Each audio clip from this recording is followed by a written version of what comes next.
अस्सलाम वालेकुम गाइस, कैसे हैं आप? उम्मीद करते हैं आप सब खैरियत से होंगे, खुश होंगे और हमारी दुआ है कि आप हमेशा खुश रहें, हंसते और मुस्कुराते रहें। मेरा नाम है रहमान अनवर और मैं ज़फ़र इकबाल। और भाई आज हम जिस वीडियो रिएक्ट करने जा रहे हैं, इस वीडियो का टाइटल है कल्चरल फ्यूजन पाकिस्तान। देखते हैं भाई रील की वीडियो। अगर रील अफजल कमाल की वीडियो है यार। अगर वीडियो पसंद आए लाइक सब्सक्राइब जरूर कीजिएगा और कमेंट में अपनी राय का इज़हार जरूर कीजिएगा। करते हैं वीडियो स्टार्ट और देखते हैं। रंजीत सिंह का कोई फॉलोअर आपको ऐसा नहीं मिलेगा जो कहे कि मुझे रंजीत सिंह की इस बात पे फख्र है कि उसने बाटे मस्जिद में घोड़े बांधे, और महमूद गजनवी का हर फॉलोअर इस बात पे फख्र करता है कि उसने मंदिर तोड़ा था। 120 साल बाद वो पुल टूटा भी क्या है, एक पिलर गायब हुआ है सर, टूटा नहीं है, सिर्फ एक पिलर उसका गायब हुआ है। इट्स बीन 1 ईयर कोयटा से ट्रेन नहीं चल रही, ट्रेन मच से चल रही है, आप एक पिलर नहीं खड़ा कर सकते। रेलवे के वो ऑफिसर गए, उनकी तस्वीर भी बड़ी वायरल हुई थी, वो जायजा लेने के ऐसे हल्की सी कनियां पड़ रही है, बूंदाबांदी हो रही है, एक बंदा पीछे छतरी लेके खड़ा है और वो ऐसे करके इंजीनियर साहब पुल का जायजा ले रहे हैं। हाय सर, आप छतरी तो खुद पकड़ लें, आप खड़ा करेंगे पुल? मेन स्ट्रीम एंटरटेनमेंट, मैं मेन स्ट्रीम में काम करता हूँ, मैं बड़े चैनल्स में काम करता हूँ, मैं बड़े प्रोडक्शन हाउसेस के साथ हूँ। भाई कास्ट सिस्टम है, आप अगर ए कैटेगरी के एक्टर है ना तो उस टेबल पे बैठे, वो हैं तो वहां जाएं। अगर आप इसके साथ बैठने लग गए तो लोग आपको जज करेंगे। but this is happening, ये सब करते हैं। उधर शूट हो रहा है, एक्टर ने अपने आप को होटल के कमरे में बंद किया हुआ है कि पहले मेरे पैसे दो। जो पुराने एक्टर्स हैं वो मौके पे ही पैसे लेके जाते हैं, तो जो ऐसे करते हैं उनको ये पैसे दे देते हैं। जिसका 10 लाख है ना वो निकल जाएगा, जिसके 10,000 है वो नहीं निकलेगा। पानी नहीं देते साफ। एक्टर के लिए मिनरल वाटर आएगा, वो भी बड़े एक्टर के, छोटे एक्टर को। have you ever thought of leaving Pakistan? यार मेरे जैसा आदमी कहाँ रहेगा? अब मुझे बड़ी हैरानी होती है कि लाहौर में बैठे हुए लोग कहते हैं असल में यार हम पहले ठीक थे, फिर हिंदुओं के साथ रह के। ओ भाई, आप राजपूत है, आप जट है, आप हिंदुओं के साथ रह के नहीं, आप कन्वर्ट हुए हैं। एक सर्टेन टाइम पे आके आपने रिलीजन बदला। अब जो मैं कोर्स का बता रहा था कि जिस तरीके की हमें किताबें पढ़ाई जाती थी उसमें हिंदुओं के मुताल्लिक कितने पैथेटिक वर्ड्स थे, आज मुझे एम्बैरेसमेंट होती है। हमने अपनी हुकूमतें खुद मुंतखब नहीं की। अगर किसी को भी इस पे बहस करनी है मेरे साथ, हम पूरा पाकिस्तान की जमहूरियत नहीं है। सबसे पहले तो डेमोक्रेसी है क्या? ये हम बना के बैठे हुए एनडीएम में हर जलजले और सैलाब पे ना वो फकीरों की तरह इमदाद मांगता है।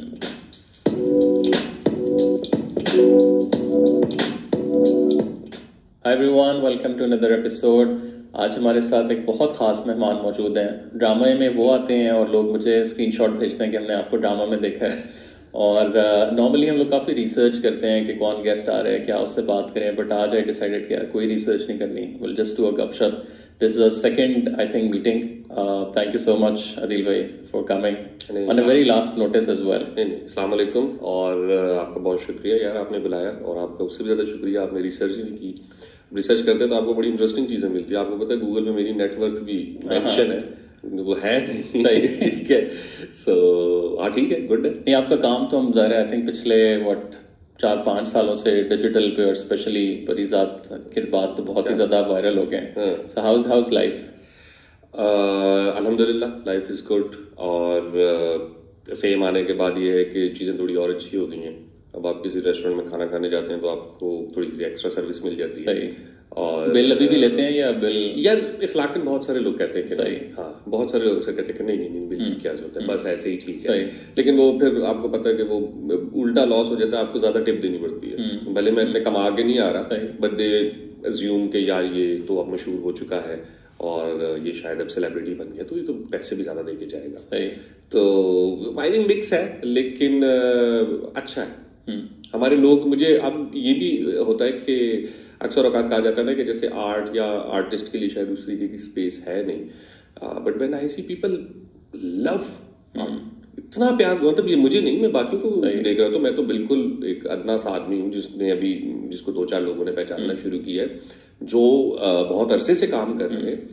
आप देख सकते हैं कि उनको कितना प्यार मिलता है लोगों की तरफ से when they actually go into the people, तो वो एक अच्छी चीज है। सो डू यू थिंक ये लाहौर और कराची का भी कुछ इसमें वो है कि people are a bit more into this whole sort of world? I think नहीं, सिटी वाइज तो नहीं है इतना मैं कहूंगा, लेकिन मेरे लिए ज्यादा हैरानी की बात यह है कि मैं खुद चूंकि बलूचिस्तान से हूँ, तो मैंने कभी बलूचिस्तान में किसी को इस तरीके से नहीं देखा कि वो किसी एक्टर के पीछे भाग रहे हों या उसके साथ जाके, और पर्टिकुलरली मर्द, मतलब मर्दों में तो फिर ये भी है ना कि वो किसी का फैन नहीं होते, वो खुद भी फैन है, ठीक है, तो उन्होंने क्या मतलब किसी का फैन होना, वो तो अपने उसमें रहते हैं।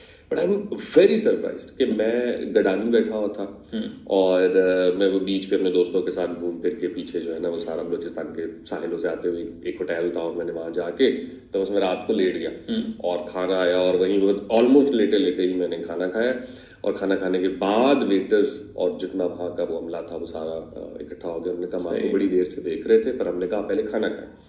तो एक तो मुझे ये बात उनकी बड़ी अच्छी लगी आपको, आई थिंक या तो आप कॉफी शॉपी कर रहे होते हैं तो फौरन नहीं, हाँ, यहाँ पे या किसी और जगह पे लोगों को थोड़ी जल्दी होती है कि यार हमसे जल्दी से सेल्फी लेने में इतनी सी तो बात है, ठीक है, इसमें इतना क्या है, और आप जो भी काम कर रहे हैं, आपकी जो भी बातचीत चल रही है उसको मौका है। तो मुझे बलूचिस्तान में फिर सिंध में, मतलब जो मैं फिरता रहता हूँ, तो मैं इंटीरियर में देख के वो चले, खैर टिकटॉक आ गई है तो मेरी क्लिप्स बहुत सारी जो थी वो शायरी वगैरह की वो टिकटॉक पे चलती थी, तो वो आम लोगों ने देखी है, बट बात सिर्फ देखने की नहीं है, they actually showed a respect और प्यार भी दिया उन्होंने, तो वो चीज बड़ी मजेदार है। उसमें आई थिंक सिटी की बात नहीं है, शायद क्लास की बात जरूर हो सकती है कि जब हम थोड़े से पढ़ लिख जाते हैं, हम थोड़े से अपर क्लास में आ जाते हैं, फिर हम कहते हैं क्योंकि फिर सेल्फी भी एक चेक बॉक्स होता है ना बस, तो वहाँ एक जेन्युइन आई थिंक आपको उन इलाकों में थोड़ा सा भी आपने जिक्र किया बलूचिस्तान का। रिसर्च मैंने उस तरह नहीं की, लेकिन काफी अर्से से जब मैं सुन रहा हूँ तो I heard a lot about you talking Balochistan का सारा, बट आप बलोची हैं या, बिकॉज अक्सर लोगों के ना नीचे कमेंट्स भी आ रहे थे कि यार लगते तो आप पंजाबी हैं, या आपकी फैमिली दोनों साइड से है, या यू लाइक प्योरली बलोच? अरे बलोच तो मैं नहीं हूँ, ये भी चूंकि अभी बात है कि हमारे चूंकि राब्ते इतने नहीं हैं और हम पाकिस्तानी ट्रैवल को इतना प्रेफर भी नहीं करते कि हम दूसरे सूबों में जाएं और देखें, टीवी से हमें जो कुछ पता चल रहा है तो हम उसी पे ज्यादा जो है ना वो इक्तफा करते हैं। सो बलूचिस्तान एक बहुत मिक्स पॉपुलेशन का प्रोविंस है, जिसमें एक बड़ी आबादी बलूचों की है, उसके बाद पठान है, देन बरावी है, फिर सराइकी हैं, सिंधी हैं, हजारा हैं, और ये सब एथनिकली डिफरेंट लोग हैं, यानी बरावी और बलोच हम आमतौर पे एक में काउंट करते हैं, बट जाहिर है दो डिफरेंट लैंग्वेजेस हैं तो वो दो डिफरेंट एथनिसिटीज हैं। उसके बाद आते हैं पंजाबी, जिनको सेटलर्स कहा जाता है, तो पंजाबी और कश्मीरी जो तकरीबन 100-150 साल पहले वहां जाके आबाद हुए, एंड हिंदूज हैं, सही, जो सबसे पुराने, ठीक है, बलोचों से भी पुराने, ठीक है, बलोच भी एक टाइम पे बलूचिस्तान में आए, हिंदू उससे भी पहले के रह रहे हैं, सही। रफली क्या कितना पहले के हैं हिंदू तो हजारों साल के, और जो वहां की प्रॉपर इंडिजिनस जो एक्चुअली लोकल कम्युनिटी ना, आप जब वहां जाते हैं, एक बहुत पुराना मंदिर है हंगलाज, तो हंगलाज में उसको वो नानी का मंदिर कहते हैं, काली माँ का मंदिर कहते हैं, तो अब वो अगर आप पढ़ने बैठे काली माँ को कि उनकी क्या हिस्ट्री है, मुख्तलिफ हिंदू मत के अंदर मुख्तलिफ देवियों की, उसमें काली माँ का क्या मकाम है, तो आपको एक टाइम पे तो ऐसा आगे फील होगा कि शायद यहाँ से ओरिजिनेट हुआ है, अगर ये इतना पुराना टेम्पल है तो शायद यहाँ से जो है ना वो ओरिजिनेट हुआ है, लेकिन खैर ओरिजिनेट हुआ है या नहीं कहीं और से हुआ है, लेकिन उसकी जड़ें यहाँ पे जरूर मौजूद थी। और सिर्फ वो हंगलाज में ही नहीं है, कोयटा के अंदर भी टेम्पल है और इलाकों में भी है, और हिंदू कम्युनिटी बहुत अरसे से वहां पे रह रही है, एंड दे डिडंट कन्वर्ट, बल्कि लास्ट टाइम मैंने कहीं पे पब्लिश तो नहीं की, लेकिन एक बड़ी मजेदार सी स्टोरी है, चलो मैं यहाँ पे सुना देता हूँ। एक इंडियन मेरा दोस्त बन गया कैलकटा का, और वो चाहता था कि मैं इंडिया की कॉन्फ्रेंस में शिरकत करूं, तो उसने ना मुझसे मेरी डिटेल्स मांगी। अब पाकिस्तानी और इंडियन आपस में जरा ट्रस्ट का थोड़ा सा मसला है, स्पेशली जब आप ऑनलाइन एक दूसरे से रब्ता कर रहे हो तो आप किसी को जानते नहीं है, तो मुझे कह रहा था मुझे अपना पासपोर्ट भेज दो, मुझे अपना आईडी कार्ड भेज दो, मैं थोड़ा हेसिटेंट था, लेकिन फिर वो आप थोड़े से इमोशनली ब्लैकमेल हो जाते हैं कि यार वो भी लेफ्ट का है, मैं भी थोड़े बहुत लेफ्ट के ख्यालात रखता हूँ, तो खैर मैंने उसको अपना पासपोर्ट की कॉपी और वो सारा भेज दिया स्कैन करके। उसने मुझे कहा कि मुझे ना तुम्हारा एड्रेस नहीं मिल रहा गूगल पे, सही है, तो मुझे बताओ ये यही है। मैंने कहा भैया तुमको पासपोर्ट भेजा ना, पासपोर्ट पे ये एड्रेस और गूगल आया, मुझे नहीं पता गूगल पे क्यों नहीं है।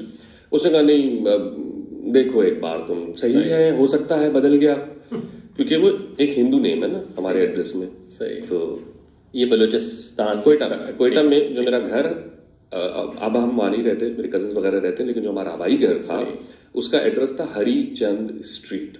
सही, ठीक है। तो वो उसने ना मुझे कहा, उसने कहा हरिचंद हो सकता है बदल गया। मैंने कहा अच्छा ऐसा है, कॉल कर मुझे और गूगल भी खोल साथ। सही, मैं तुझे आज पूरा कोयटा समझाता हूँ। सही। तो क्योंकि मैंने कहा इसका मैं ट्रस्ट भी कायम कर दूं और इसको मैं थोड़ी सी और इसकी आंखें खोल दूं। हरिजन स्ट्रीट मैंने, और फिर मैंने उसको ऐसे ही बताना शुरू किया। मैंने कहा देख एक जा रहा है जिसको कहते हैं मेकानगी रोड, ठीक है। मेकानगी रोड के ऊपर गली है हरिचंद स्ट्रीट। हरिचंद स्ट्रीट के इस तरफ है देवदास लाइन और हरिचंद स्ट्रीट के इस तरफ है हकीम असलम स्ट्रीट। मेकानगी रोड 2 सड़कों पे खुलता है आगे जाके, एक है आर्चर और एक है Prince Road and Archer Road. Prince Road में आगे 3 सड़कें हैं, Govardhan Singh Road, Motiram Road, Shaviksha Road, और ये तीनों सड़कें पैरेलल जाकर एक सड़क में खुलती हैं जिसको कहते हैं पटेल रोड। पटेल रोड जाके खुलता है जिना रोड पे, जिना रोड से एक्सटेंशन निकलती है स्टीवेट रोड। मैं कहा योगी इस तरफ से, इस तरफ जाएगा तो तुझे आगे मिलेगा मस्जिद रोड। आर्चर रोड खुलता है मस्जिद रोड पे। मस्जिद रोड कभी मंदिर रोड हुआ करता था और यहाँ पे पुराना आर्य समाज के दौर का एक मंदिर भी है। मंदिर के बिल्कुल सामने सड़क का नाम है येट रोड। फिर इसी तरफ आगे चला जाएगा तो तुझे मिलेगा तोलाराम रोड। तो वो हैरान हो गया, उसने कहा कोयटा की ये तमाम सड़कें आज भी इन्हीं लोगों के नाम पे हैं, जो कि अगर आप पार्टीशन से पहले का रिकॉर्ड निकालेंगे तो शहरों की जो ज्यादा आबादी थी, वो चाहे लाहौर हो या कोयटा हो, जो बिजनेसेस थे और जो सिटी की आबादी थी वो हिंदू एंड सिख कम्युनिटी थी। उन्हीं के नाम पे सड़कें थी, उन्हीं के नाम पे गलियां थी एंड अल्हम्दुलिल्लाह अभी तक तब्दील नहीं हुई। वहां पर इस तरह की, ये अभी देखें ना, ये नीचे यहाँ पे लक्ष्मी चौक है, उसके ऊपर एक बोर्ड लगा हुआ है मौलाना जफर अली खान चौक। सारा लाहौर लक्ष्मी चौक कहता है। आप बजट दें कि आपने उसको मौलाना जफर अली चौक कहना है, वो सिर्फ बोर्ड पे कहना है। अब आप उसकी तारीख क्यों बदलना चाहते हैं, मतलब मौलाना जफर अली के नाम पे कोई और चौक बना ले, कोई और सड़क बना ले, हमें उससे एतराज नहीं है, पर तारीख को क्यों मिटा रहे। बट डू यू थिंक ये, अच्छा ये जो डिबेट है पूरी तारीख चेंज करने की, ज़रा ये तिहाइयों से लोग करते भी आ रहे हैं, अब शायद थोड़ी सी ज़्यादा भी सुनने को आ रही है कि जी आपकी पाक स्टडीज सही है नहीं सही, rather than going into that, but अक्सर जो एक चीज़ मैं सोच रहा होता हूँ कॉन्शियसली कि एक है कि आप इवॉल्व होते हैं, इवॉल्व जाके दौर में आया, एक स्ट्रेटेजिक चेंज आया, उसमें ज़्यादा चीज़ें चेंज हो गई, वेदर वो अच्छा बुरा था वो एक अलग है। बट डू यू थिंक ये जो नाम अब इस्लामाबाद में भी अक्सर हम लोग देखते हैं कि इस तरह की काफ़ी हैं, डू यू थिंक कि ये एक बड़ा कॉन्शियस डिसीजन होता है या ये बस किसी सरकारी आई डोंट नो क्लर्क ने आके समथिंग ये कर दिया अब वो बस चली जा रहा है? बिकॉज ये फिर जब अगले 10 साल 20 साल बाद ये डिस्कशन होती है तो वो पूरी डिस्कशन और तरह की है। आई थिंक ये कॉन्शियस डिसीजन भी होता है और ये पूरी की पूरी अटेम्प्ट होती है आपके दिमागों को बंद करने की, मेरे हिसाब से। नया बना लेने में कोई मसला नहीं है, मतलब आप एक नई सड़क बना लें और आप अपने किसी भी हीरो के नाम रख लें, आप इवॉल्व कर रहे हैं। आपको तारीख को मिटाने की क्या जरूरत है? तारीख आप तब मिटाते हैं जब या तो आपको कोई फियर है या आपको एहसास कमतरी है। ठीक है, सड़कों के नाम छोड़ें। मैं आपको बता दूं, हम पढ़ रहे थे ना स्कूल में, मैं तो अल्हम्दुलिल्लाह उर्दू मीडियम से पढ़ा। अब हमें पढ़ाया इस तरीके से जाता था, 2 कौमी नजरिया। ठीक है, पाकिस्तान क्यों बना, ये इसके पीछे एक बड़ी लॉन्ग डिबेट हो सकती है जिसमें आप उस दौर की geopolitical, economic, world war, international politics, 1000 चीजें अपने बच्चों को पढ़ा सकते हैं। बट आप क्या प्रेफर करते हैं पढ़ाना कि 2 कौमें रहती थी, एक थे हिंदू, एक थे मुसलमान, एक का हीरो दूसरे का विलन। उनकी इबादत गाहें, उनकी इमारतें तंग व तारीक, हमारी इबादत गाहें, हमारी इमारतें खुली, और एक तासुर दिया जाता था कि हम बहुत खुले दिल के लोग हैं, हम बड़े कुशादा हैं, हमारी सब चीजें परफेक्ट थी। हम जब आए, अब देखने की जो हम आए का भी कॉन्सेप्ट भी गलत है। 60 to 70% पॉपुलेशन तो कन्वर्टेड है ना, आप उसका क्या करेंगे? उसको भी आप कह रहे हैं कि हम आए। अब मुझे बड़ी हैरानी होती है कि लाहौर में बैठे हुए लोग कहते हैं असल में यार हम पहले ठीक थे, फिर हिंदुओं के साथ रह के। ओ भाई, आप राजपूत है, आप जट है, आप हिंदुओं के साथ रह के नहीं, आप कन्वर्ट हुए हैं। एक सर्टेन टाइम पे आके आपने रिलीजन बदला। रिलीजन बदलने का मतलब एथनिसिटी चेंज होना नहीं होता। अरब मुसलमान होने से पहले भी अरब थे, मुसलमान होने के बाद भी अरब है। ईरानियन का भी यही हाल है, तुर्कों का भी यही हाल है।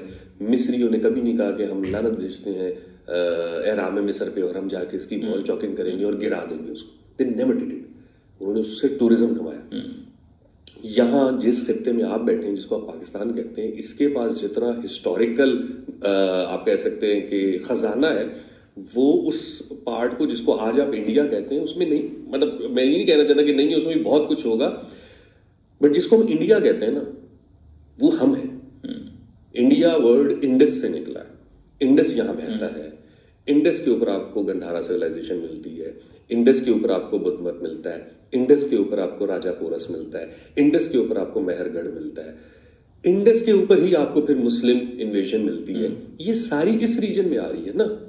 तो आप इस हिस्ट्री को पूरे का पूरा व्हाइट वॉश कर देंगे तो आप अपने बच्चे को बड़ा एक कमजोर आप कह सकते हैं, और एक बड़ा आई थिंक उसका आपने स्केल बड़ा छोटा कर दिया। और यही रीजन है कि फिर हमने एक ऐसी कौम जवान की हुई है कि जो खिलाड़ियों को, अदाकारों को, किसी को भी जो उसने जज करना है, उसका स्केल ही रिलीजन। लेकिन आपको ये क्या लगता है कि हम लोग अभी, ये भी अगेन एक डिबेट है कि अगर आप अभी किसी जेन-ज़ी के बच्चे के पास जाएं और उससे पाकिस्तान के बारे में पूछें, मेरे ख्याल से जितना वो कंफ्यूज है शायद उतना अंग्रेज भी मुझे लगता है वो नहीं है, क्योंकि वो घर के अंदर पूरी अंग्रेजी बोल रहा है, बाहर वो आके आप जैसे लक्ष्मी चौक जाता है या राजा बाजार जाता है, वहां उसको समझ ही नहीं आती कि यार मैं किस दुनिया में हूँ। हम लोगों ने उसको, मतलब उसको क्या कहना चाहिए कि हम कैश नहीं करवा सके अपने कल्चर को, उसको हम इतना कूल नहीं बना सके। अभी मुझे याद है मैं एक दफ़ा कतर एयरवेज में ट्रैवल कर रहा और उनका एक जैसे कल्चरल डे के ऊपर एक वीडियो थी। अब वो फुटबॉल उन्होंने पहले दिखाई और उस ग्राउंड के अंदर एक घोड़ा आया, उस पर अरबी बैठा हुआ पूरे अपने जुब्बे के अंदर, और पूरा उसने अपना सारा सारी चीजें कंटेम्प्रेरी भी और अपना ओल्ड स्कूल जो चीज है वो सारे। अब हम लोग कल्चर देखते हैं कि जी या तो ढोल है या आई डोंट नो कबड्डी। अब वो जो नए बच्चे हैं या जेन-ज़ीज हैं, अब वो लाइक रिलेट कहाँ वो बेचारे कर पाएंगे? सो आपको क्या लगता है कि इसकी क्या बहुत बड़ी वजह है कि हम लोग कौन है? उसकी वजह ये है कि जो हमने वो एक्सपेरिमेंट किया जो दुनिया में होता नहीं है। हम एक नई तारीख बनाने निकल गए। हमने कहा हम एक नया मुल्क बनाते हैं और हम उसकी बिल्कुल नए सिरे से आइडेंटिटी क्रिएट करेंगे। अब वो जो नए सिरे से आइडेंटिटी क्रिएट करना है वो भी आपने कल्चरल ग्राउंड्स पे नहीं की, वो आपने स्टेट के ग्राउंड पे की, यानी रियासती नैरेटिव किया। लेकिन आपको लगता है 70 से पहले ठीक था सारा कुछ? नहीं, ये भी हमारी एक मिसकंसेप्शन है। हम ज़िया को बड़ा ब्लेम करते रहते हैं, ज़िया ने तो जो किया सो किया, पर ज़िया से पहले भी कोई पाकिस्तान के हालात अच्छे नहीं थे। बंगालियों के साथ, बलोचों के साथ, यहाँ केपी में खुदाई खिदमतगारों के साथ उस वक्त भी यही सलूक चला था। फातिमा जिन्ना के साथ कराची में क्या कुछ हो रहा था, उर्दू स्पीकिंग कम्युनिटी ने क्या कुछ फेस किया, ये सब चीजें पहले भी चल रही थी। हमने एक बेसलेस यानी बगैर किसी बुनियाद के एक इमारत खड़ी करने की कोशिश की। हमने हर बंदे को कहा कि भाई आज से तुम्हारी जबान ये है, आज से तुम्हारी तहजीब ये, ठीक है, तुम आज से तुम्हारा मजहब भी रियासत ने डिफाइन कर दिया। अब वो जड़ें नहीं पकड़ सका। वो जड़ें इसलिए नहीं पकड़ सका क्योंकि आपने ग्राउंड से नहीं उठाया उस चीज को। और ये चीज ऐसी नहीं है कि ये 1947 से शुरू हुई, ये बड़ी पहले से हुई है। यानी आप इमेजिन करें कि अंग्रेज ने आकर कहा था कि, अब सुनी भी बात है, मेरे पास कोई उसकी एविडेंस नहीं है, लेकिन अंग्रेज ने कहा था कि जो मुझे पंजाबी का कायदा वापस करेगा ना, यानी जिसमें पंजाबी और रूफे ताजी होंगे, उसको मैं 2 रुपए दूंगा। सही। बंदूक वापस करने पर 1 रुपया था। यानी अगर आप हथियार डालते हैं, अंग्रेज के साथ सरेंडर करते हैं, तो आपको 1 रुपया मिलता है, और अगर आप कहीं से पंजाबी का कायदा, पंजाबी की किताब ढूंढ के ला कर देते हैं तो आपको 2 रुपए मिलते हैं। आपके सारे हीरोज व्हाइट वॉश कर दिए गए। आप अच्छा, अब वो कर दिए गए किस लेवल पे? रियासती लेवल पे। नीचे आपके लोक गीतों में, आपकी शायरी में, आपके गानों में, आपकी फिल्मों में, आपके थिएटर पर वही चल रहा है जो एक्चुअल है। सो अब बाकी कॉमन ये नहीं। आपने कहा ना कतर में वो घोड़ा भी आया, अरबी भी आया, वो अपना जुब्बा भी पहना। अरबियों ने ये नहीं कहा ना कि यार ये तो जमाना जहालियत का ड्रेस है, हम मुसलमान हो गए, हम अपना ड्रेस भी चेंज कर लेते हैं, ये अरबी लैंग्वेज भी जमाना जहालियत की लैंग्वेज है, हम ये लैंग्वेज भी छोड़ देते हैं। उन्होंने कुछ भी नहीं चेंज किया, कुछ भी नहीं चेंज किया। वो जो कुछ, ठीक है, आपका रिलीजन चेंज हुआ, आपकी आइडियोलॉजी चेंज हुई, लेकिन कल्चरली स्ट्रांग था बहुत। कल्चर तो वही रहा ना। अब ऐसी बहुत सारी चीजें वो खाते हैं, हम नहीं खाते, ठीक है, वो उनके रीजन के हिसाब से, ऐसी बहुत सारी चीजें जो हम खाते हैं वो नहीं खाते। वो दफ बजाते हैं, उन्होंने दफ को इस्लाम के बाद भी जारी रखा। यहाँ पे हर दूसरे दिन बहस है कि ढोल बजाना है कि नहीं बजाना, फलानी चीज बजानी है कि नहीं बजानी, ये इंस्ट्रूमेंट है ना। वहां पे दफ बजता था, यहाँ पे सारंगी बजती है, सितार बजता है, यहाँ बहुत कुछ बजता है, क्योंकि ये सिविलाइजेशन हो रहा है। तो हम लोग जब अपने, वो बात है, एक सेइंग है कि जब आप जमीन से किसी चीज को पुट के गमले में लगा देंगे ना, तो गमले वाली चीज गमले जितना ही ग्रो करेगी। हमारी जो ये 1947 से अब तक जो हम एक आइडेंटिटी बना रहे हैं, वो गमले में लगी हुई है। हमने सबको पहले उर्दू पे लगाया, हमने कहा जी जबान ही उर्दू है, आपने पंजाबी भी नहीं बोलनी, पश्तो भी नहीं बोलनी, सिंधी भी नहीं बोलनी, सिर्फ उर्दू बोलनी है। और उर्दू के ऊपर हमने फौकियत दी अंग्रेजी को, उर्दू के ऊपर हमने सारा जो है वो सर फारसी है। अब मुझे एक बात बताएं, आप रियाजी पढ़ाते हैं, रियाजी देखें ना, एक मजमून है रियाजी, यहाँ पे किसी को आप क्या समझाएंगे, हमने पढ़ा हुआ। रियाजी में उर्दू की इतनी मुश्किल इस्तिलाहात है, तकसीमी, बिलहाज तकाते, यूनियन। अब ये किसको याद होगा? वो कहेगा यार मैं डिस्ट्रीब्यूटिव प्रॉपर्टी पढ़ लेता हूँ, ज्यादा मुझे इजी लग रहा है बोलने में। तो या तो आप उर्दू लैंग्वेज पे उतना काम करते कि वो पेनिट्रेट कर जाती। अब वो काम कैसे होता कि आप सिंधी, पश्तो, बलूची, जो रीजन टू रीजन आप उसको, उन जबानों को, उनके कल्चर को, उनकी तहजीब को उर्दू अपने अंदर जम कर लेती। उर्दू ने वो सब कुछ जम करने के बजाय उर्दू ने कहा भी मुझसे बेहतर जबानें हैं अरबी और फारसी। तो हर उर्दू का अदीब और शायर किसी तरीके से एक खास एहसास से कमतरी में रहा कि मैंने फारसी के लेवल पर टच करना है। फारसी हम यहाँ नहीं बोलते ना, तो हम नहीं बोलते तो फिर हम क्यों उस पर जा रहे हैं, हम क्यों मुकाबला कर रहे हैं? अभी हमारे बड़े दानिश्वर हैं अनवर मकसूद साहब, ठीक है बड़े दानिश्वर हैं, बड़ी जिंदगी उन्होंने लिखा है, हमें उनका काम भी पसंद है। वो खुद एक तकरीब में बैठ के कह रहे हैं कि एक जमाना था जी, वो हवाला उन्होंने खुशबख्श शुजात का दिया, लेकिन एक तंजिया तौर पे उन्होंने हंसते हुए कहा कि एक जमाना था जब 8वीं तक फारसी पढ़ाई जाती थी, अब मुझे लग रहा है MA तक सिंधी पढ़ाई जाएगी। इस बात का क्या मतलब है? भाई मैंने नहीं पढ़नी फारसी, मैंने सिंधी पढ़नी है। पहले मैं अपनी जबान पढ़ लूं, ठीक है, मुझे मेरी जबान में आप समझा दें जो भी समझाना है आपने, उसके बाद मैं जो चाहूं, आप मुझे फारसी भी पढ़ाएं, फ्रेंच भी पढ़ाएं, पोर्चुगीज भी पढ़ाएं, रशियन भी पढ़ाएं, तो मेरी चॉइस होनी चाहिए। आपने मुझे मेरी लोकल जबान से जब आप एक टकराव करेंगे, हमारी रियासत का यही मसला हुआ ना, हमारे रियासती नैरेटिव का यही मसला हुआ कि वो 3 सूबों में तो बिल्कुल कोलैप्स कर गया, क्योंकि 3 सूबों ने रेजिस्टेंस दिया। सिंध ने, बलूचिस्तान ने और KP ने अपने कल्चर, अपनी लैंग्वेज और अपनी उस चीज को नहीं छोड़ा। पंजाब में सिर्फ अर्बन एनवायरनमेंट में, अभी वो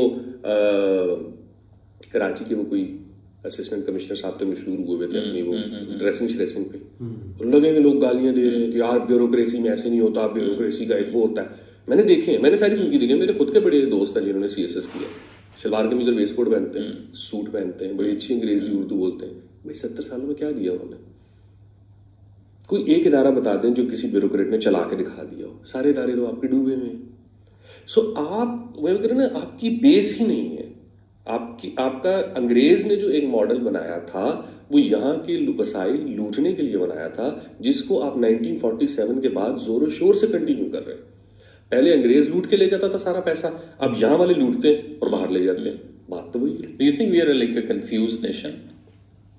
Ideologically, culturally, चले नेशन का जो भी एक वो हमारे ना हमारी बातों में कॉन्ट्रडिक्शन बड़ी है और दिलचस्प कॉन्ट्रडिक्शन है। मसलन मुसलमान एक कौम है, उन्होंने अपना मुल्क अलग बना लिया। ये बात आपको एक जुमले में पढ़ाई जाती है, अगले जुमले में कहा जाता है हम एक हुजूम हैं, हम कौम नहीं बन सके।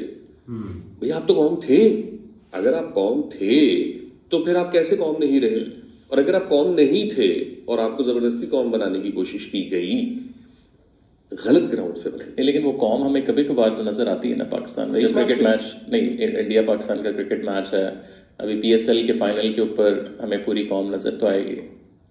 इंडिया पाकिस्तान का मैच ना होना तो क्रिकेट भी एक फ्लॉप स्पोर्ट्स है, ये तो अभी हमने देख लिया ना। और इंडिया और पाकिस्तान के मैच को भी आप इस तरह ICC इस तरह ब्रॉडकास्ट करता है, 2 राइवल्स, रवायती हरीफ। यार आप सियासत को दुश्मन 2 कौमी नजरिया ले आओ ना। फिर वो बात आप विराट कोहली की पोस्ट लगी होती है और नीचे कमेंट्स में महमूद गजनवी के किस्से चल रहे होते हैं। ये कोई बात है? ये कोई लॉजिक है? हम यहां तक पहुंचे हुए। सो स्पोर्ट्स है ना, आप स्पोर्ट्स के नाम पे इकट्ठे नहीं होते अभी भी। अगर आप कहेंगे ना कि क्रिकेट एक ऐसी स्पोर्ट्स है पूरी कौम को इकट्ठा कर लेती, नहीं, वो आप पूरे का पूरा एक पॉलिटिकल, एक क्या कहेंगे उसको, हाइपर नेशनलिज्म बेस्ड एक नैरेटिव बनाते हैं। यार कल इंडिया से मैच है, वर्ल्ड कप हार जाओ, इंडिया से जीत जाओ। वहां भी यही हो रहा होता है, इंडिया में भी। मतलब उसका कुनाल का बड़ा अच्छा हुआ है ना कि अगर पाकिस्तान ना होता तो तू क्या पैट्रियोटिक होता? ठीक है, अब इंडिया से अगर आप पाकिस्तान का कॉन्सेप्ट निकाल दें तो क्या रह जाएगा? अच्छा, एक चीज मैंने और भी नोट की है, मैं जब इंग्लैंड में पढ़ रहा था, हमारे साथ बहुत से इंडियंस थे। जो पेट्रियोटिज्म हमें पाकिस्तानियों में नजर आता है ना, एक है पेट्रियोटिज्म, एक है तालिबान लेवल का पेट्रियोटिज्म। उसको आई डोंट नो, मैं आजकल वर्ड ढूंढ रहा हूँ कि क्या दिया जाए, बट इंडियंस में वो नहीं है इतना। दे आर अ पेट्रियोट, मतलब they are like we are Indians, ये वो सारा, बट उनमें वो एक्सट्रीमिज्म, मतलब मैं तो अब उसको एक्सट्रीमिज्म कहने लगी हूँ। जो लोग बहुत ज्यादा वो भी करते हैं कि नहीं जी, अब हमने जो एक डिजिटल अपनी जनरेशन पैदा की है 2008-9 के बाद, एक नैरेटिव कर करके, वो मेरे ख्याल से तालिबान से भी शायद ज्यादा खतरनाक बन भी गई है और बन चुकी है, और आगे पता नहीं उनका क्या होना है। अब इसमें मैं थोड़ा सा आपसे डिसएग्री करूंगा। आई बिलीव कि इंडियंस का जो अपनी लैंड के साथ प्यार है ना, उसकी फिर कोई रीजन है। और ठीक है, वो भी उसी तरह हमारी तरह गालियां देते होंगे, उनको भी उसी तरीके के मसाइल हैं, वो भी बीचिंग करते हैं, वो हम सब करते हैं। वहां पे स्टेट लेवल ज्यादा है, like they are more Bengalis, they are more Sindhis, they are more Punjabi. उस चीज का वो मान लेते हैं, उस चीज का वो फख्र करते हैं, और बहुत अच्छी बात है। लेकिन उनका ना बड़ा ग्राउंडेड है, जितना भी है ना उनका बड़ा ग्राउंडेड है अपने मुल्क के साथ, जो भी प्यार है वो एक ऑर्गेनिक, एक जरा बैठा हुआ, एक हमारा बेशक इधर है कि लेकिन उसकी बेस नहीं हुई। आप देखें ना, आप पेशावर के बंदे से, अब पेशावर चले रहने देते हैं, लाहौर के ऐसे बहुत सारे लोग हैं, एक जमाने में वो वीडियो भी BBC पे चली थी कि वो सड़क पे खड़े होकर पूछ रहे, आप कभी कोयटा गए? नहीं गए। आप कभी सिंध गए? यार आपके पास नॉलेज ही नहीं है सिंध के डिस्ट्रिक्ट्स का, आप यहीं बैठ के कहते हो तबाह है सिंध, पीपल्स पार्टी लूट के खा गई। हाँ, खा गई होगी, जाके देख तो आओ ना, एक दफा सिंधी से तो मिल रहा हो। तुम्हें सिंधी से मिलने में, सिंधी से बात करने में क्या मसला है? अपर पंजाब का बंदा साउथ पंजाब तक नहीं जाता। इतना आपने अपने आप को बंद किया हुआ है, और आपका टोटल वो जो नेशनलिज्म है वो बेस करता है टीवी से, एक जमाने में रेडियो से, रेडियो के बाद टीवी से, और अब अल्हम्दुलिल्लाह 5th और 6th जनरेशन वॉर से, कि आपको बताया जाता है कि आपने कैसे रिएक्ट करना है अपने मुल्क के लिए। मैं भी कह रहा हूं ना, हमारा रीजन मेरिट नहीं है। अब जो मैं कोर्स का बता रहा था कि जिस तरीके की हमें किताबें पढ़ाई जाती थी, उसमें हिंदुओं के मुतल्लिक इतने पैथेटिक वर्ड्स थे, आज मुझे एम्बैरेसमेंट होती है। यार हमारे साथ क्लास में भी तो पढ़ते थे बच्चे, वो घर जाके क्या सोचते होंगे? इसी मुल्क में रहते हैं यार, हालांकि वो इस मुल्क के लोकल हैं, आपने उनको एक तो माइनॉरिटी कर दिया अचानक से एक रात में, चले माइनॉरिटी भी हो गए। कम से कम आप अपना कोर्स, आप अपनी पॉलिसी तो ऐसे बनाए कि स्टेट ये साबित कर सके कि यार इट्स इक्वल फॉर एवरीवन, अब ऐसे चूज ना करें। तो वो जो एक और चीज मुझे बड़ी इंटरेस्टिंग पिछले कुछ अर्से में पता चली थी, इंडियन डुअल नेशनल नहीं हो सकता। सही, अब हो सकता है कोई मेरी करेक्शन कर दे, but this is so far I have heard, Indian dual national नहीं हो सकता। अगर आपने इंग्लैंड, US, कनाडा कहीं की नेशनैलिटी लेनी है, आपने छोड़ देनी है। और हमारे यहाँ कहते हैं वोट का हक दे दो। क्यों? मतलब मुझे इससे होता है, वो ना ओवरसीज बड़ा इस चीज पे वो तक खाते हैं, हम ओवरसीज, हम पैसे बेचते हैं, हम ये करते हैं। ठीक है, जिगर आपने मलका काल्फ उठा लिया, डिसाइड आपने कर लिया, डिसाइड कर लिया, आप उसको उनको टैक्स दे रहे हो। आप अगर UK इराक पे अटैक कर रहा है, आपके टैक्स मनी से कर रहा है। आपको उसने इतनी ज्यादा जरूरत दी है कि लंदन की सड़कों पे निकलो, चीखे चूखे मारो, ये क्या हो रहा है फलस्तीन के लिए, हम ये, वो तो उसका सेकुलरिज्म है ना, वो तो वो सबको बोलने देता है, उसने आपको भी बोलने दी, क्योंकि आपके बोलने से फर्क ही नहीं पड़ता। जहाज उसने उड़ाने, बम उसने गिराने, कल को वो हम पे भी बम गिराने आ जाएगा, आप उसको कुछ भी नहीं कर सकते। आप वहां बैठ के पैसा ही दे रहे होगे। तो ये हमारा अभी तक वही बात है ना कि वहां चले जाएंगे, 50 साल वहां रहेंगे, वहां की नेशनैलिटी भी ले लेंगे, उस जगह को भी ओन नहीं करेंगे। इंग्लैंड में और अमेरिका में इस तरह रहेंगे कि हम तो बस यहाँ कमाने आए हैं, हमने कभी वापस चले जाना है। इससे बेहतर है उसको ओन कर लो, माइग्रेशन की है तो कर लो। लेकिन उसमें ये भी है ना, फिर वो लोग आपको नहीं ओन करते ना फुली, सब जगह बनानी पड़ती है। देखिए, आपका अपनी जहाँ जो आपका होम ग्राउंड होता है ना, जो आपका होम ग्राउंड कह रहा हूँ, जो आपका होम टाउन होता है, जहाँ पे आप पैदा हुए होते हैं, जहाँ पे आपने अपना बचपन जवानी गुजारी होती है, उसकी कोई रिप्लेसमेंट नहीं होती कभी भी। आपका वतन वही। लेकिन बाहर आप में ना एक वो पैट्रियोटिज्म ना एक अलग लेवल का आता तो है, क्योंकि आपको बाकी सारे लोग अपनी वतन से प्यार करने वाले मिलते हैं ना। आपको नजर आता है गोरा अपने से कितना प्यार कर रहा है, सिख तो बिल्कुल अपनी अच्छा सिख पग के साथ ही फिर रहे हैं, ठीक है। और श्रीलंकन्स भी अपनी बोली बोलते हैं, तमिल भी ऐसे। मतलब आप कह रहे हैं कि सासे कमतरीश टाइप का बाहर जाकर आपको तमीज आती है ना, आप अपने बबल से बाहर निकलते हैं। मुताला पाकिस्तान और पीटीवी एंड फिफ्थ जनरेशन के बबल से आप जैसे निकलते हैं, आप कहते हैं अच्छा दुनिया बड़ी बेहतर जगह है, इंसान बड़े अच्छे से रहता है। हाँ जी। सो आपका जैसे ही बबल टूटता है आप ठीक हो जाते हैं। लेकिन अब फिर वही वाली बात है कि हमारे बहुत सारी जो यहाँ से क्लास गई है बाहर, इट्स सो अनफॉर्चुनेट कि वो वहां पे कोई अच्छा इमेज नहीं रखते। ये आपने गोरों से पूछना है। आप कह रहे थे ना कि यार जगह जो है वो अगले जगह नहीं देते, जगह बनानी पड़ती है। आपने जगह को ओन करना होता है।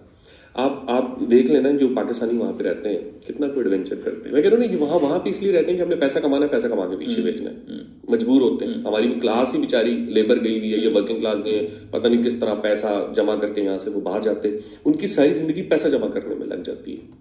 बिल्कुल सही बात है भाई ने तो भाई सारा सच ही बोल दिया है। तो भाई फिर इसका अगला पार्ट बनाएंगे। भाई ने बहुत अच्छा एक्सप्लेन किया है भाई, क्योंकि बिल्कुल उन्होंने बातें तो राइट ही की हैं भाई, कि इन्होंने बिल्कुल हर चीज़ जो है ना भाई बदल के रख दी है।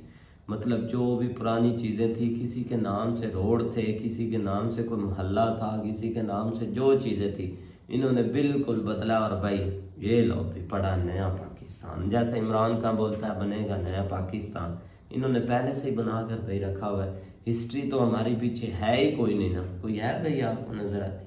यही है भाई, थोड़ी सी हमारी हिस्ट्री है जो से भाई 47 से आगे स्टार्ट हुई थी ना, उसको हम हिस्ट्री बोलते हैं। सिर्फ भाई 75 साल हिस्ट्री हमारी है भाई, बस। नहीं, बिल्कुल सही बातें की है उन्होंने। अगर देखा जाए ना तो हम कल्चरल वाइज जो है ना वो अभी भी बहुत ज़्यादा डिवाइडेड है। हम एक कौम जो है ना वो अभी तक भी नहीं बन सके, जो कि मतलब एक इन्होंने नारा लगाया था और एक इन्होंने एक शुरुआत की थी कि हम इस तरह करके जो है ना। लेकिन एक चीज़ उनकी बहुत अच्छी लगी कि एक टाइम था और एक वक्त था कि हम सब एक थे। मतलब कि एक रात के अंदर ही हमें जो है ना वो एक ऐसा कन्वर्ट कर दिया गया कि आप पाकिस्तानी हैं और इसके अंदर जो बाकी हैं वो एक माइनॉरिटीज हैं। तो ये सिस्टम जो है ना वो बहुत गलत है। आप देखो ना किस तरह आप एक वहाँ पे अगर जिस तरह वो बता रहे हैं बलूचिस्तान के अंदर एक हमने कभी हमें ज़हन में भी नहीं आया कि बलूचिस्तान के अंदर इस हद तक हिंदू कम्युनिटी जो है ना वो आबाद है। क्योंकि थोड़ा बहुत हमें पता था कि एक दफा हमने वीडियो भी बनाई थी, वो भाई पैदल जा रहे थे, वो याद है आपको बलूचिस्तान में? तो जा रहे वो मंदिर जा रहे थे वो, बिल्कुल। तो इस हद तक थोड़ा बहुत जो एक कंसेप्ट हमारा बना हुआ, जिस तरह वो कह रहे हैं कि कोई पाकिस्तानी जो है ना वो ऐसे मुंह उठा के बात कर देता है कि वो यार सिंध की ये हालत है, वो बलूचिस्तान की ये हालत है, वो फलां की ये हालत है। तो ये बिल्कुल उनकी सही बात है, क्योंकि हमारे अंदर ये चीज है ही नहीं कि हम जो है ना वो अपनी दूसरी साइट्स जो है ना वो विजिट करें, वहाँ के कल्चर को देखें, वहाँ पे जो है ना वो सारी चीजें समझे जाके। तो ये एक चीज की बहुत ज्यादा कमी है। कोई यहाँ से जो है ना वो घर से नहीं निकलना चाहता, कोई अपने मतलब उसकी रीजन भी है कि हर कोई अपने अपने ऐसे मामलात में उलझा हुआ है और ये इस वो समझता है कि यही जिस तरह वो कह रहे हैं कि पैसा कमाना ही मकसद है।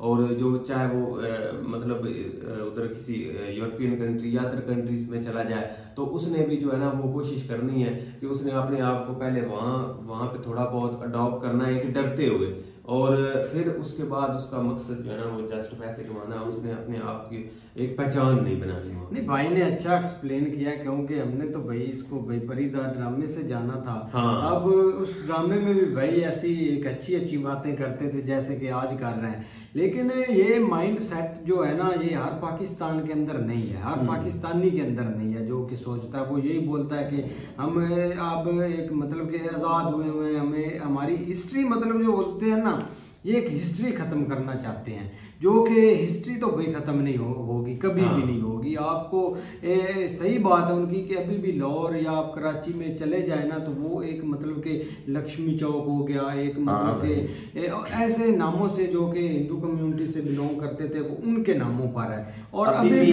काफी उधर मतलब के एक बहुत प्लेसेस हवेली बनी हुई है, वो भी एक इंडिया के नाम से, और इंडिया के लोग उधर रहते थे। तो ये बात है ना कि हमें अपना माइंड सेट चेंज करना चाहिए, क्योंकि हम अभी भी काफ़ी डिवाइड है ना। तो पंजाबी एक बलोची को बर्दाश्त करता है और ना ही वो हमें बर्दाश्त करते हैं। हाँ, ताकि उधर जाते भी हैं तो लोग भाई उन पर अटैक वो कर देते हैं। वो डिवाइडेशन उसको हमने खुद किया हुआ है ना, अगर खुद ना ऐसा करते तो फिर कौन सी भाई ऐसी सही बात है। अभी बिना इनके मतलब के माइंड में वो ऐसे ऐसे जैसे भाई ने बोला था ये चीजें चल रही हैं अभी तक यार। काफी हमें ना काफी कुछ सीखना अभी बाकी है, और काफी हमें ना है कि मुझे तो नहीं लगता कि ये कौम तो हम भी ठीक उस कौम में भी हैं, लेकिन हमें काफी एक डिफरेंट अभी चीजें करनी चाहिए और हमें अपना सबसे पहले माइंड सेट चेंज करना चाहिए, जो कि एक ना तो मतलब के नजर आ रहा है ना ही आने वाली यार हमारी अगर ऐसे सिस्टम चलता। हमारी सबसे बड़ी गलती और जो जिसका अजाला और जिसको मतलब भुगत रहे ना हम, वो यही है कि हमने एक अपने आप को एक प्रीफर कौम समझा है। हाँ, हमें एक माइंडली तौर पे एक शुरू से जिस तरह है ना वो एक चीज समझा दी है, एक बुक्स के जरिए अगर कोई पढ़ता है या अगर कोई हम बुक्स के अलावा, क्योंकि यहाँ पे एक नैरेटिव बहुत है कि लोगों को सुन के लोग जो है ना वो आगे, मिसाल के तौर पे हमारे जो बैकवर्ड इलाके हैं वहाँ पे एक मौलवी सिस्टम जो है ना वो बहुत ज्यादा है। सही बात। क्योंकि हम खुद रिसर्च नहीं करते, हम उनसे जो है ना वो अभी भी आप देख लें बहुत सारे इलाकों में जो है ना वो अभी भी एक सालाना या एक मंथली वाइज एक महफिल होती है जिसमें एक मौलवी साहब को बुलाया जाता है, जो उसने जो है ना वो बताना वही उसके ऊपर जो है ना वो अमल पैरा। तो मतलब एक इस तरह इस हद तक हमने उस चीज को समझा हुआ कि यही सब कुछ है। तो हम इसलिए जो है ना वो इस चीज के पीछे या एक धोखा खा रहे हैं कि उन्होंने हमें ये बताया कि हम एक मतलब एक मुसलमान एक कौम है और हम ही सबसे जो है ना वो आगे हैं और हम ही सबसे अफजल है, ये एक चीज है। लेकिन अगर आप शायद हम भी 1-2-4 साल पहले ऐसे ही समझते थे भाई, इसमें कोई शक नहीं है। सही बात है। लेकिन उन्होंने बिल्कुल सही बात की कि जब कोई भी पाकिस्तानी यहाँ से निकलता है ना, यहाँ से पाकिस्तान से निकलता है, वो जब बाहर की दुनिया देखता है वो कहता है कि यार ये लोग रहते कैसे हैं और ये किस तरह रह रहे हैं, असल दुनिया तो ये है। हम जिस तरह हमने आप लोग एक कैच किया हुआ है एक के अंदर एक मतलब एक नजरिए के अंदर कि हम जो है ना वो, लेकिन दुनिया डिफरेंट है। हम मिसाल के तौर पे आप करंट देखें, यहाँ पे हमारे सामने एक त्योहार गुजरा होली का है। हाँ, लोग सब कुछ भूले हुए हैं यार, लोग हम हैरान है कि लोगों को यार इनको मसले कोई नहीं है, ये कैसे कर सकते हैं। सारा दिन वो लगे हुए हैं, वो इंजॉय कर रहे हैं, वो खुश हैं, उनके अंदर बहुत सारे लोग आके मतलब ये चीजें देख रहे हैं, कर रहे हैं, खुद अडॉप्ट कर रहे हैं, मतलब किसी चीज की परवाह ही नहीं है। और हम अगर होते तो हम भी शायद ऐसे वहां पे जा, तो ये चीजें जो है ना वो बहुत है और हमें ये चीज जो है ना वो चेंज करने की जरूरत है। हमें हर चीज किसी को एक्सेप्ट करने की जरूरत है कि सब एक इंसान है, उनको ठीक है अपना एक उनका मजहब है, कल्चर है, एक उनकी अपनी जो है ना वो एक रहन सहन है, लेकिन सब इंसान है। अब वो अपने हिसाब से, हम अपने हिसाब से हैं, वो अगर अपने हिसाब से ऊपर जा रहे हैं तो हमें भी कोशिश करनी चाहिए कि हम उस हिसाब से आगे जाएं। तो ये चीजें जो है ना वो हमें मतलब बहुत कंफ्यूजन है। मेरे जो बेड़ा गर्क आपका ये मौलवियों ने किया है ना, मुझे नहीं लगता कि किसी ने और ने किया। बिल्कुल, बस एक काफर है, उसकी साजिश है, काफर की यहूदी की इन्होंने साजिश बना दी हुई है, साजिश बना दी है किसी ने किसी ने मेरे भाई आज तक ये नहीं बनाया कि आप बेकार कौम है, आप मेहनत नहीं करते, आपके अंदर कैपेबिलिटी नहीं है इस चीज की, लेकिन वो एक माइंड सेट बना दिया कि भाई हम दुनिया में आए हैं। हाँ, हम ठीक है, एक आप रिलीजन होता है, एक मुसलमान है, वो चीजें हैं, उसको एक मतलब ये कि इन्होंने हर चीज में इसको अडॉप्ट करके और सारा सिस्टम ही खराब कर दिया है। लेकिन अगर एज ए रहन सहन के हवाले से वो चीजें बिल्कुल डिफरेंट है। बहुत अच्छा उन्होंने बयान किया, बहुत अच्छी थी। जब भी ब्लेम करता हूँ ये मौलवियों को ही करता हूँ, क्योंकि अगर जो भी एक मतलब के ये ज्ञान जिधर देते हैं ना, कम से कम 100-200 बंदा जरूर उधर होता है। हाँ। और ऐसी इनका रट्टी होती है कि भाई वो यहूदी की साजिश है, वो काफर की साजिश है, हम सबसे बेहतर है, वो कुछ भी नहीं है। हाँ, बस वो एक 100 ने सुना, उन्होंने 100 आगे मतलब के भेजा, ऐसे फैलते फैलते वो अभी तक ये पूरा माइंड जो है ना इनका वही फैल गया। और ये पता नहीं सबसे बेहतर आप अपने आप को ही समझते हैं, जो कि एक गलत सोच है, गलत माइंड सेट है। लोगों को वो चीजें समझनी चाहिए। सबसे बेहतर जो है ना आपको एजुकेशन की जरूरत है। जब तक वो आपके अंदर नहीं आएगी, आप चीजें समझेंगे नहीं, आप खुद नहीं ढूंढेंगे, आप कुछ भी नहीं बन सकते। भाई एजुकेशन की उसकी भी जरूरत है, जो रिसर्च एजुकेशन है सही बात है। हाँ, ये दूसरी तो भाई इन्होंने खुद बना ली है। और उसका आप खुद एक जो है ना वो डिफरेंस हल निकाले कि ये भाई चीज सही है ये गलत है, उसके ऊपर फिर फोकस करें, करना चाहिए भाई। बहुत सारे लोग आपके सामने ये भी पाकिस्तानी है जो इस हद तक चीजों को बयान कर रहे हैं। सही बात है। अच्छा है, इसका पार्ट अगला भी बनाएंगे, लेकिन मजा आ रहा है। हाँ भाई, अगला पार्ट जरूर देखेंगे। तो तब तक के लिए अपना ख्याल रखिए। अल्लाह।